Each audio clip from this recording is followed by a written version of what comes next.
Hi ನಮಸ್ತೆ ಎಲ್ರಿಗೂ welcome to my mini blog series. ಇವತ್ತು ನಾನು ಸಂಕ್ರಾಂತಿ ಹಬ್ಬದ ಮಿನಿ ಬ್ಲಾಗ್ನ ಶೇರ್ ಮಾಡ್ಕೊತಾ ಇದ್ದೀನಿ. ಐನೋ ಇದು ತುಂಬಾನೇ ಲೇಟ್ ಆಗಿದೆ ವಿಡಿಯೋ ಅಪ್ಲೋಡ್ ಮಾಡೋದಕ್ಕೆ.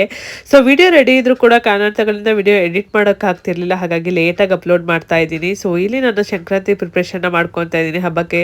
ಸೊ ಕಡಲೆಕಾಯಿ ಆಗಿರ್ಬೋದು, ಗೆಣಸು ಆಗಿರ್ಬೋದು, ಹಾಗೆ ಸ್ವೀಟ್ ಪೊಂಗಲ್, ಸೊ ಇದ್ಕಿದ ಬೇಳೆ ಸಾಂಬಾರು, ಇದೆಲ್ಲ ರೆಸಿಪೀಸ್ನ ಮಾಡಿದೆ. ಸೊ ನಮ್ಮನೆ ಖಾರ ಪೊಂಗಲ್ ಯಾರಿಗೂ ಇಷ್ಟ ಆಗಲ್ಲ, ಹಾಗಾಗಿ ನಾನು ಖಾರ ಪೊಂಗಲ್ ಮಾಡಲಿಲ್ಲ, ಸ್ವೀಟ್ ಪೊಂಗಲ್ನ ಮಾಡಿದೆ.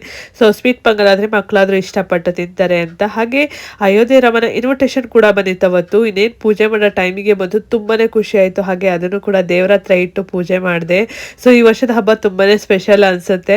ಸೊ ಅದಾದಮೇಲೆ ನಾವು ಕೂಡ ಎಲ್ಲ ಊಟ ಮಾಡಿ ಸೊ ಸಂಜೆಗೆ ಎಲ್ಲ ಎಳ್ಗೆಲ್ಲ ರೆಡಿ ಮಾಡ್ಕೊತಾ ಇದ್ದೆ ಇಲ್ಲಿ ನಾನು.